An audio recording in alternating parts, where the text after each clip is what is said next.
Files. It's a window into the elite impunity, this club. And by the way, I think this is the most vulnerable the British monarchy has ever been. I mean, I heard they were asking the Queen questions about the Epstein class. They ought to ask the King and Queen questions, and maybe this will be the end of the monarchy. What do you think it could be the end of the monarchy? Well, if they don't have answers, or if they're implicated with an Epstein class, not a good look for the British monarchy. What questions does the king have to answer? Well, the king has to answer what he knew about Andrew. And just stripping Andrew of a title is not enough. I mean, Andrew needs to come before our committee and start answering questions. I mean, look, if you have allegations of raping a young girl, I don't think the appropriate punishment is you no longer get to be a prince. There's got to be more than that. Do you think the royal family must have known something they're not telling us? They need to answer, the king and queen, and I don't understand. I mean, I don't understand the British custom, but what's up with this, that you're going and someone's asking the queen a question, the queen is offended that she's being asking a question? I mean, come on. She wears the same clothes, she eats the same food, she's just a human being. She needs to answer the same questions anyone does. Congressman, what do you think of the Clintons asking for their testimony to be public rather than behind closed doors? I believe that they should be public. You know, they have cooperated. They're answering all the questions. I'm glad they are, and I think Donald Trump should, but it should be public. I mean, let's have all these hearings public for anyone mentioned in the Epstein files. I've got to get to this. Thank you.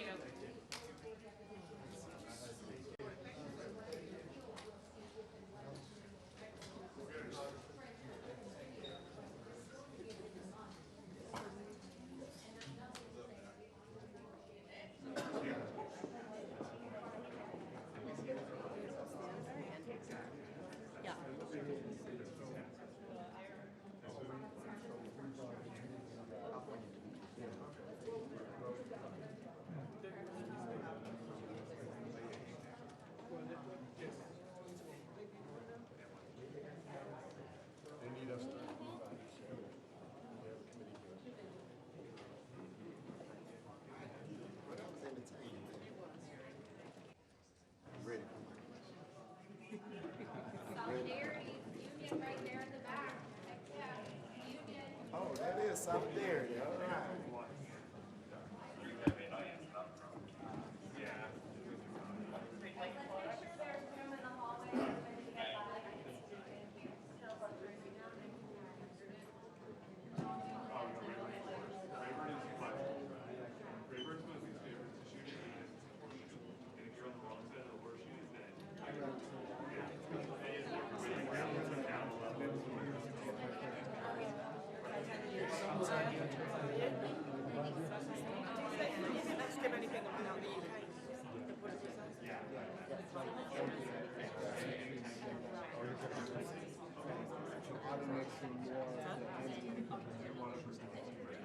Yes. Well,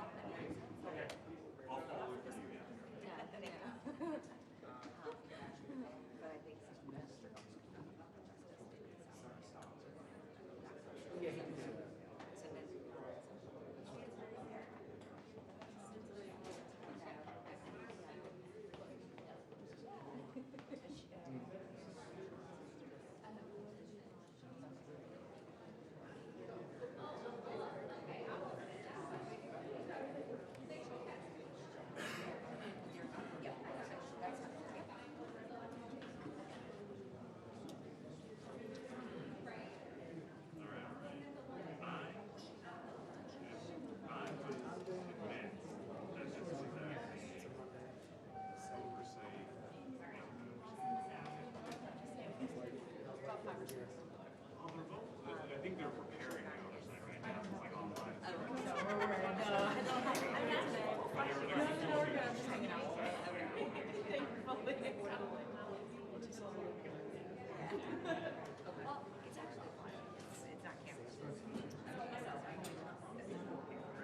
makes it a little bit easier.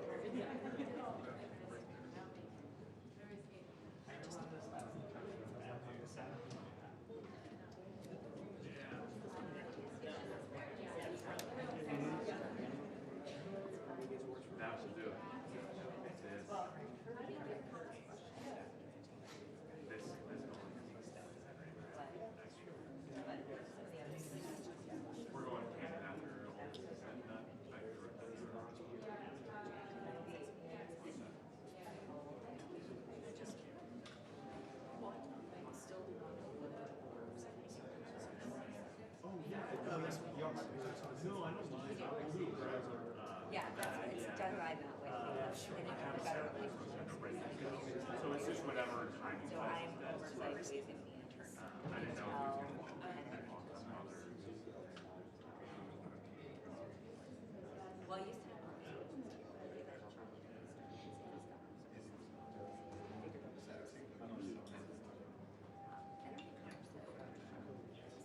Plenty of time to make any.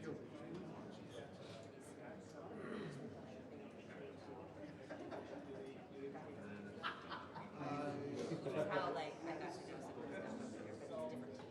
Except for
or it's off screen.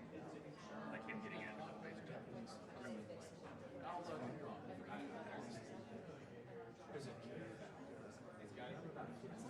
Sure, sure.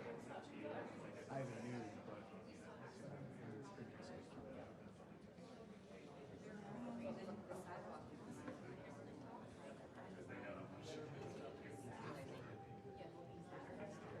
They had like started and stopped. So like first time we saw like the top of it, so like went across the street, and then all of a sudden it's like, so then I'm like,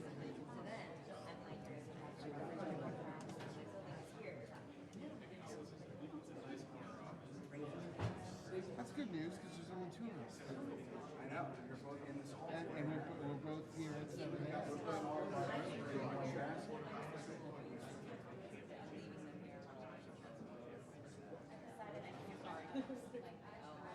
I never buy us. So these aren't like these are close for me. So now what is not right? I'm not walking on this now. And I don't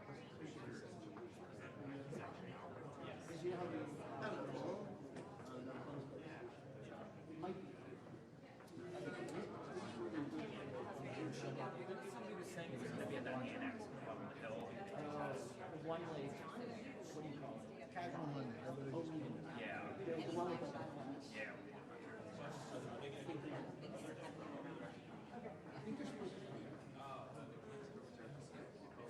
closed it, but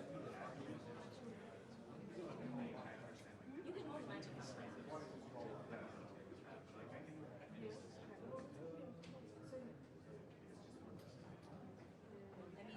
somebody wants to see it, they want to see it. I can't do that.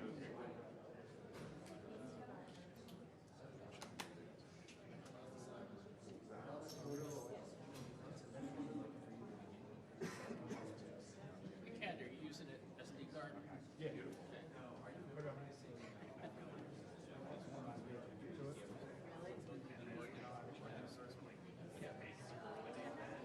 Really? Already? Yeah. It's just you and me, buddy. No. The audio guy's deaf.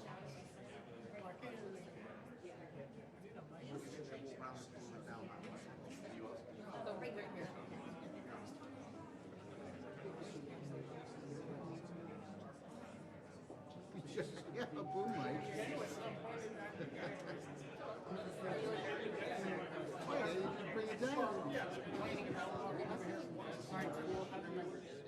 I don't have anything to say anymore.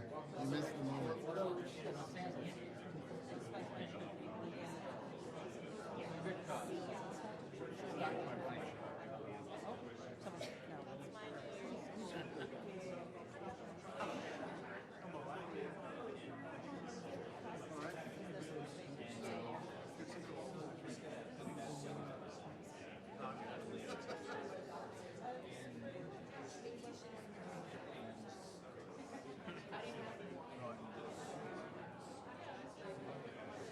Yeah, it's like this around.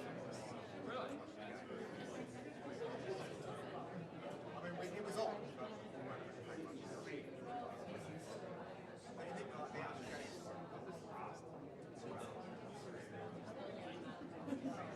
Yeah, it's like 10 points. They'll be done in around 10 minutes. Worth it.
As expected, Ghislaine Maxwell took the fifth and refused to answer any questions. This obviously is very disappointing. We had many questions to ask about the crimes she and Epstein committed, as well as questions about potential co-conspirators. We sincerely want to get to the truth of the American people and justice for the survivors. That's what this investigation is about. I want to mention the next steps. We can confirm we have 5 more depositions in the book scheduled for the Epstein investigation. On February 18th, Lex Wexner, who is a financial client of Epstein and I believe the former CEO of Victoria's Secret. February 26th, we have former Secretary of State Hillary Clinton. February 27th, former President Bill Clinton. March 11th, Richard Kahn, Epstein's accountant. And March 19th, Darren Endike, Epstein's lawyer. So we will continue to move forward and try to get answers for the American people. Britain's royal family, do you think that Britain's royal family has questions to answer to your committee? Well, we would love to hear, from anyone. Obviously, I can't subpoena in foreign countries, or I would have done that in the Biden investigation. But do you have anything to add, Andy? I'll just add one thing that the attorney for Ms. Maxwell said that she has no indication and would say that neither Presidents Trump or Clinton are culpable for any wrongdoing. And that's one thing they said in his opening statement to us today. Was Ghislaine Maxwell put under pressure to stay silent? Was Ghislaine Maxwell put under pressure to stay silent today? Well, I have no idea. Is that your suspicion? How would I have no idea. I mean, she was given an opportunity. We would have brought her in months ago, but she's indicated she was going to plead the fifth. And unfortunately, she had an opportunity today to answer questions that every American has, questions that would be very important in this investigation, and she chose to invoke her Fifth Amendment rights. Mr. Chairman, clarify what her lawyer said about President Trump and Clinton, and do you think that there's anything more to do with Ghislaine Maxwell now that she pled the fifth? Correct me if I'm wrong. Just to be clear, what her attorney said, Maxwell didn't say. Her attorney said that she would answer questions if she were granted clemency by the President Trump, and that she went on to say about Clinton and but he went on to expand that. The other thing is he pointed out a number of times that she has a habeas corpus petition pending for a new trial and release, and that's why she is not going to answer questions. Mr. Chairman. I know that those conversations are ongoing. They would like them to be public. Is your understanding still that we're looking at those same February dates and they're going to be private? Yeah, that's what they agreed to, and they will be public, just like this will be public hopefully very soon. We've released every transcript and every video and audio of every deposition we've done since I've been chairman of the committee. Mr. Chairman, does the committee have any plans to subpoena Commerce Secretary Howard Lutnick, given the revelations about his relationship? We're going to try to get these 5 nailed down. We've got a lot of very important people we're trying to bring in to answer questions. We don't want to do anything to jeopardize the 5 that we have on the book. So we'll see what happens here, and we'll move forward. Do you have concerns? We're interested in talking to anyone that might have any information that would help us get justice for the survivors. Yes. Mr. Chairman, thank you. On the disagreement with the Clintons about closed-door videotape testimony versus public hearing, are you concerned this will be enough to restart contempt proceedings, or do you think you'll come to a resolution? I mean, they said they agreed to a standard deposition. That's what a standard deposition is. Every time I've come out here for a press gaggle with you all, we've had a standard deposition. So this is how depositions work, and it will be made public. So they want a public deposition. This is what they're going to get. Mr. Chairman, can I ask you about Ilhan Omar for a moment? ask you a question Mr. Chairman, your investigation of Chad. Your investigation about Ilhan Omar. Why are you targeting her when there is Ilhan Omar? Your committee investigation with Ilhan Omar, when there is a process in the House, if people have questions about their conduct, this would go through the Ethics Committee. Why is this under the jurisdiction? And I've spoken, I'm glad you asked that question. I've spoken with the Ethics Committee. The Ethics Committee has jurisdiction over members of Congress. The two businesses in question are owned by Ms. Omar's husband. So the Ethics Committee does not have jurisdiction over a spouse, only a member. So that's why we just asked, we would have questions. I don't think anyone would. But it would pertain to her overall finances, because that is listed on her financial disclosure report, even though that's her spouse. We've run this by the Ethics Committee, and we think this is the appropriate route, so. And we'll do one more question, yes. Yes, just going back to the Clinton deposition, sorry for space. I understand that you're going to release the transcripts, you'll release the video. Of course. Why is there reticence to just have it be public, since the Clintons, look, they are not your typical people being deposed? When you say public, what do you mean? I mean, it's going to be the video, and we'll release it. The public will see every second of the deposition. But not I at think the they're time trying that to it muddy happens. What's that? But not at the time that it happens. So what's the reticence? What, a few seconds later? I mean, I think the Clintons are trying to muddy the waters and create a false narrative, like, oh, depositions behind closed doors. That deposition was behind closed doors, but you had at least 10 members of Congress in there, and you'll have the video, I hope, very soon. Can I ask you one more question on Ghislaine Maxwell? Yes, go ahead. All right. Ghislaine Maxwell, we know from the Epstein files, didn't tell the truth. She got moved to an open prison. Now she's asking for clemency to speak at all. Was it a mistake to move her to that prison? Should she be moved back? I don't know the rationale for moving her from one prison to the other, but look, initially she had asked that the Oversight Committee grant immunity, and when we met with the survivors of Epstein, it was pretty clear, according to the survivors, and you know, we had 20-some members in that meeting, that Maxwell was a very bad person, and she committed a lot of crimes. And it was the intent, in my opinion, when we left that meeting in a bipartisan manner, that we would not grant immunity.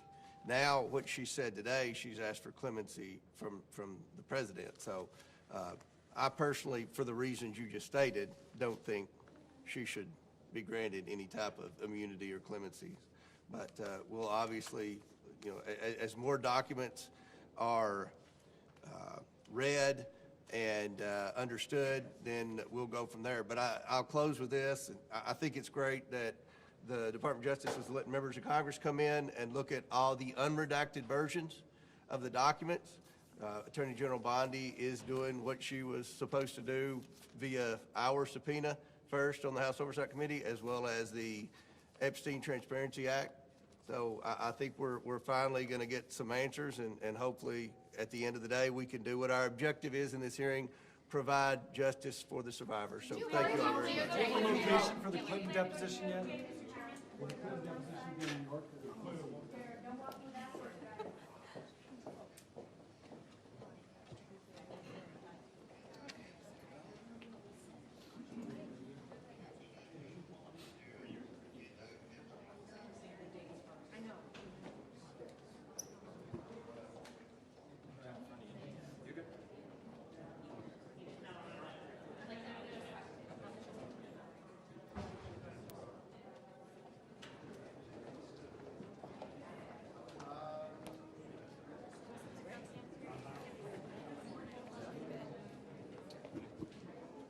Good afternoon, everyone.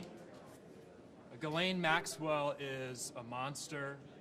She facilitated, aided, and abetted Epstein's crimes, engaged in those crimes. She was the enforcer who threatened the victims and the survivors of those crimes. And today we looked into the eyes of that monster in the deposition. What we did not get were any substantive answers to the questions that were asked that would advance our investigation, to help us learn who were the other men involved in these crimes, to help us learn who were the others who knew about these crimes, to help us learn what exactly was said between Todd Blanche and Ghislaine Maxwell that led her to be transferred to a minimum security prison. What we did get was another episode in her long-running campaign for clemency from President Trump. And President Trump could end that today. He could rule out clemency for Ghislaine Maxwell, the monster. He could rule out a pardon for Ghislaine Maxwell, the monster. The question for all of us today is, why hasn't he done that, and why won't he do that? Is there a conspiracy of silence? I'm going to turn it over to my colleague from the Commonwealth of Virginia, Suhas Subramanian. Thank you. Just to reiterate, Ghislaine Maxwell should have no hope of ever getting out of prison. But today, she, through her lawyer, explicitly stated that she wants to be out of prison through a clemency that this president would grant. And she is campaigning over and over again to get that pardon from President Trump. And this president has not ruled it out. And so that is why she's continuing to not cooperate with our investigation. The reality is that she is a monster. She should be behind bars. She should stay there. She should answer our questions, but she is not willing to do so because she is looking for that pardon and looking to absolve any people related to this administration. So we will continue to call for this president to completely rule out a pardon for Ghislaine Maxwell. I'm going to hand it over now to the representative from Texas, Ms. Crockett. Thank you so much. Listen, as an attorney, I was wondering exactly where all we were going with her planning to invoke the Fifth Amendment. You know, Fifth Amendment is about self-incrimination. We all know that she has been finally convicted. She has exhausted all of her appeals. But they've decided to file a writ of habeas corpus. In my opinion, they have filed this writ of habeas corpus just to use it as an excuse to not answer more questions because, again, we know that she's a monster. We know that a jury was able to listen to all of the evidence and find that she should be found guilty. And even Donald Trump's Supreme Court, which that is saying a lot, even his Supreme Court has decided to affirm every single thing that took place on the trial level. So the fact that this woman is continuing to invoke the Fifth Amendment tells us exactly what my colleagues have already stated. She is a monster. She does not care. She has no remorse. She is not seeking to bring about some kind of closure for these women. She doesn't care. And frankly, it seems like this administration overall does not care. All they care about is protecting the powerful and protecting pedophiles. They will do anything to distract from that, including deciding to put up in the middle of Black History Month the most racist thing that we've ever seen come out of a White House. But I am here to tell you that House Democrats, specifically on the Oversight Committee and the Judiciary Committee, as we do have Pam Bondi coming before us here in a minute, we will not be deterred. We will not be distracted. We know who it is that needs to be held accountable, and we will go in and we will make sure that we continue to dig. This will not stop us because his co-conspirator decided that she was going to try to play games with us this morning. I got news for you, Ms. Maxwell. We're not done. We're going to continue to go. And it is my hope that this court resolves this sham of a I don't even know what to call it, this scam of a maneuver that she has filed in court. That is what we will call it.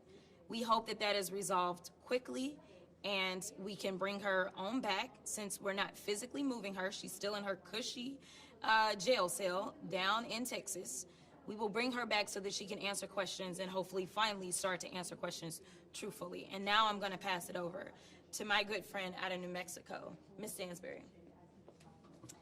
All right, well, good morning, everyone. It is Monday, February 9th. We are just walking out of the deposition with Ghislaine Maxwell after the House Oversight Committee has subpoenaed Ms. Maxwell to speak to the committee in our ongoing bipartisan investigation into the crimes of Jeffrey Epstein and to hold those accountable who have not yet been investigated and convicted of those crimes. As was evidenced this morning, Ghislaine Maxwell did not provide information to the committee and instead invoked her blanket Fifth Amendment rights. While we are not able to speak to the specifics of what was said within the deposition until the deposition record is made public, it is very clear that she used this opportunity to not only campaign for clemency as she has been doing, but also to send a direct message that she is hoping that people who were sitting in the deposition will transmit to the President of the United States, which is that her silence can be bought through clemency. It is very clear that that is the message that she is trying to send directly to Donald Trump himself. Directly. She is telling Donald Trump through her deposition that she is trying to buy her clemency. Now, she did state that she is taking and invoking her Fifth Amendment rights because of a pending habeas petition before the Southern District of New York. But let us be clear, her case appeals have already gone to the United States Supreme Court and they have been denied. She is not being released from jail unless, of course, Donald Trump buys what she's selling. So we want to be clear that she is exactly where she's supposed to be in terms of her conviction, and she needs to go back to the prison where she belongs. Now, we have a lot of questions for Ms. Maxwell with regards to what actually happened in Epstein's affairs, who was directly involved in the sex trafficking, money laundering, and influence peddling scheme that she and Jeffrey Epstein were involved in, how Donald Trump was involved, and whether or not he committed any crimes himself, as did his many associates who are named in the Department of Justice files. Let us be clear that Donald Trump is not only named thousands of times in the latest release from the Department of Justice, he is named over 38,000 times in the files that were released 2 weeks ago alone. And we know that that only represents half of the files that the Department of Justice has in its possession, including files that were used for direct investigations of perpetrators, people who committed crimes, people who were co-conspirators in those crimes, and individuals who knew of those crimes. We know that there are multiple administration officials, including Howard Lutnick, Elon Musk, who served as the appointee for the DOJ efforts in the White House. We know that the Secretary of Navy, we know that Steve Bannon, we know that there are more than 36 associates, family members, and individuals directly associated with Donald Trump named in those files. Now, there are now at least 9 or 10 other countries across the world that have opened investigations or forced their leaders to step down because of their mere association with Jeffrey Epstein. And the United States government is engaged in an active cover-up of the largest sex trafficking scandal and influence peddling scandal in the history of the United States, and Donald Trump is right at the center of it. And the person who is living to provide the evidence, who knows what is going on, is trying to invoke the Fifth to buy her clemency. So let's be clear on what we saw here today. This was an effort to essentially try to secure her pardon by keeping her mouth shut. And we will not allow this silence to stand. It was announced late last week that the Department of Justice would allow members of Congress to view the unredacted files of the files that have been released, and many of us will head to the Department of Justice today to look at the memos and internal documents of the Department of Justice that were removed from the website, to understand why names of survivors were unmasked, and why and who the Department of Justice is shielding as they have redacted files that include perpetrators and co-conspirators. And with that, we will stand for questions. Can you talk about if there was a conversation around Howard Lutnick, for example? I know Comer said he didn't want to disrupt the other 5 depositions that they have scheduled, but I don't know how even just trying to speak to Comer would disrupt the other 5. So I wonder if you could help us understand. With regards to this deposition, With regards to any future deposition with Howard Lutnick or some of the others that you described. The committee is keeping an ongoing list of individuals we would like to subpoena. It's really important for folks to understand that in order for us to subpoena anybody, the majority has to consent. And so while we appreciate that there is bipartisan cooperation in this case, we have a whole list of individuals we would like to subpoena before the committee that they have not consented to. Of course, we would like to speak to Secretary Lutnick, and I personally believe that Mr. Lutnick needs to step down immediately. Ma'am, what is your message to survivors amid this sort of wall of silence that we've seen today from Ghislaine Maxwell? Our message to survivors is that we are here to bear witness, to fight for justice, and to fight for convictions. Yeah, I mean, we're standing with them. We have been in communication with those survivors that are really, there are a certain number of survivors that are really more involved than others, and they are standing for their fellow other survivors. They're out front.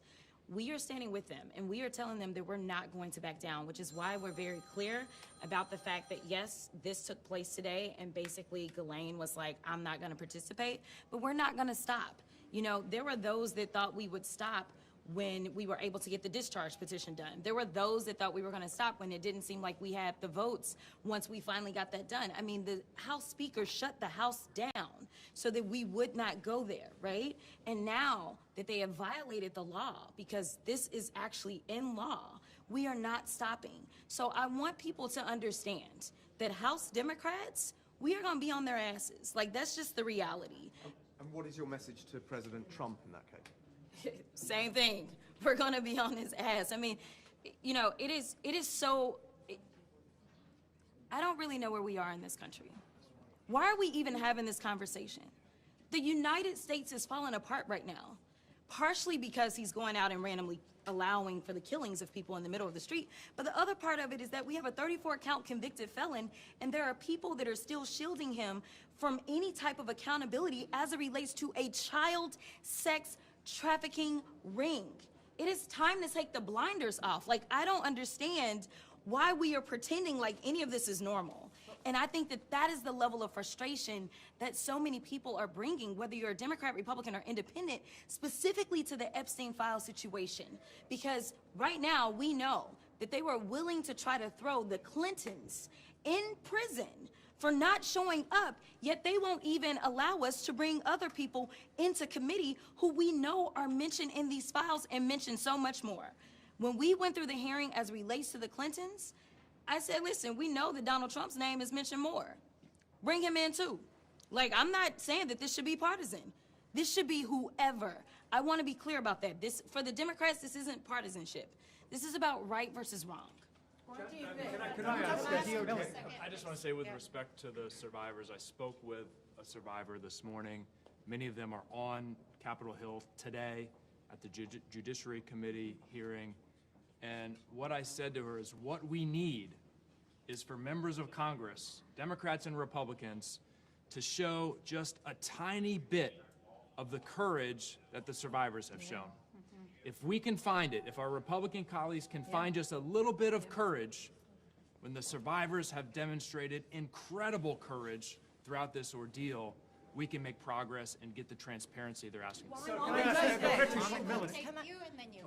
I just ask, the Epstein files could possibly bring down a British Prime Minister. Why do you think that is happening there, but it's hardly politically hurting an American president? Well, I think it's important to note that right now, the Congress is controlled by Donald Trump's allies. And our Speaker of this House preferred to keep the House of Representatives shut for more than 40 days so that we could not advance the Epstein Files Transparency Act. He is being actively shielded by members of his own party, whereas in other countries, including the UK, members of parliament are demanding accountability. And that is why our plea is to the American people. We need to hold these people accountable. And my message to Donald Trump is, we're coming for you. We are not moving on. I'd like to ask you just a couple of things. First of all, about the demeanor of Ghislaine Maxwell. What did she say? How did she look? Can I also ask, we've heard from your committee before that you want to hear from the former Prince Andrew and from Peter Mandelson. Do you think there are questions for the broader British royal family, King Charles? Yeah, Ghislaine Maxwell was once again unrepentant. She was very robotic. And, you know, she was not at all remorseful about pleading the fifth today. I think, again, this is all strategy for her to try to get a pardon from President Trump, and she has never shown any remorse for the victims in this entire case. And the royal family. So as it relates to that part, I think that we want to speak to anyone who has information. Now, again, being an attorney, it's been quite frustrating that the Department of Justice has continued to hold files against the law and against the subpoenas, right? But what you would normally do is you would start with the evidence. So it's a matter of us taking a look at the evidence and trying to see who it is that is involved in this very tangled web. I think that we should speak to anybody, even if that means that we go that high. Now, do I have any evidence to suggest that there's anything there at this moment? Not necessarily, but I do want to see everything, and I will be clear about this. When we had our large roundtable where we talked to so many survivors, they did say that this has impacted high levels of government across the world, not just in England. They talked about multiple other countries. And so for us, we want to follow this because for all I know, we know that Epstein is gone, but does it mean that the ring is gone? Because of the sophistication in the way that this was set up, we need to make sure that we're not only fortifying our democracy here, but we need to make sure that there's not some cabal that is operating currently and still engaging in this type of behavior. And I think that is why it's so important that these survivors have come forward in this moment, because we don't know that it's not continuing to go on right now. We just know that Epstein is gone. We know that Maxwell is gone. But it wasn't just the two of them. And I think that that is why it is important that we review those files. And anyone that we feel like is involved, based on the files, based on the evidence, we feel like they need to come forward and speak to us. So we're going to take 2 more questions. So Congressman Biggs came out and said that Maxwell's lawyer said that she had no indication that either President Trump or President Clinton were implicated in any wrongdoing. Wondering if you'd confirm that you heard that, but also how you evaluate that statement given some of the comments you're making about her clemency plea. And we'll take your question and then we'll answer and wrap up. I just wanted to ask what you all make of Congressman Comer's back and forth with the Clintons on closed-door tape deposition versus public testimony, and if you're worried that this might derail what's going on right now and lead Republicans back to pursuing contempt. Yeah, on the Clintons and Trump, she did say that she is happy to talk on the record to confirm that there was no wrongdoing on their part. I think that is part of her campaign, again, to get a pardon and get support from both parties. That's why she's mentioning Clinton, too, as well. But they were very explicit on saying she'd love to talk on the record to absolve the Clintons and Trump. I'd say about the back and forth part of things, Secretary Clinton made it clear. If you want to do this, let's do this out front and in the open, right? And it seems like they don't want that to happen, because what they want to do is they want to go behind closed doors and then come out with whatever spin that they want to put on it and have it be a he said, she said. I also do believe that this is yet another way of them trying to distract and hopefully trying to get Democrats to say, well, never mind, we don't want to talk about it if you're going to go after the Clintons. Again, for us, this is not about partisanship. This is right versus wrong. And frankly, we've not seen anything that would have made me believe that Secretary Clinton, of all people, should be coming in front of them in the first place. So this is about getting to the truth for us. And we understand that if there are names mentioned, that we should follow that evidence. But we do know that Comer is playing games, because if he really wanted to get to the bottom, you would start with the person that actually has the information, which would be Pam Bondi. Pam Bondi is the first person that should have came in front of our committee to answer questions about why it is that she violated our subpoena.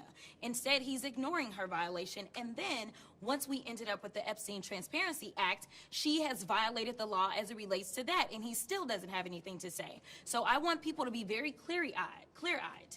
They are playing games right now, and again, this is all about shielding and distracting from the President of the United States, who is absolutely mentioned in those files. And frankly, we know that he had already been sued prior to him ever entering office, where there were allegations that he sexually molested a child. This is on the record. Now, granted, the case didn't go through and whatever, but we know that the allegations were there way before he even took office the first time. And I'll just wrap this very briefly and just say this. The Clintons are cooperating. There are no grounds whatsoever at this point for any kind of contempt motion. Their deposition is scheduled, as far as anyone knows, it will occur. I just want to say this. The fact that Andy Biggs walked out of that room and delivered the message that Ghislaine Maxwell wanted was exactly what she wanted to send to Donald Trump. Clearly, he was acting as her messenger, because we were told explicitly to not repeat things that were said in that room.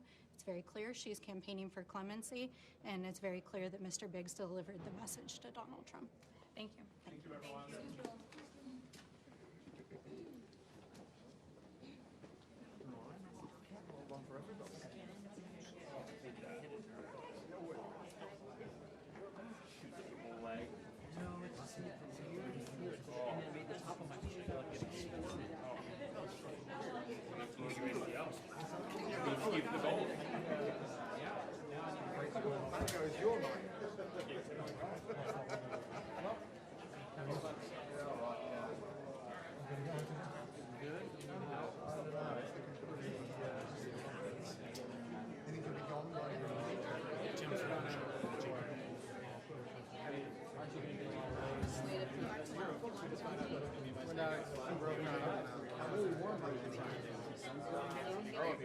light's gonna be on the backside of the building. Hopefully they do it in the shade.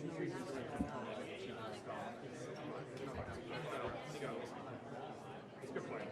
Good job today. Your stanchion here was superb.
1, 2.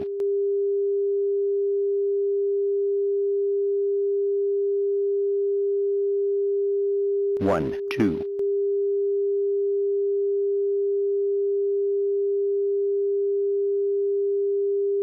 1, 2.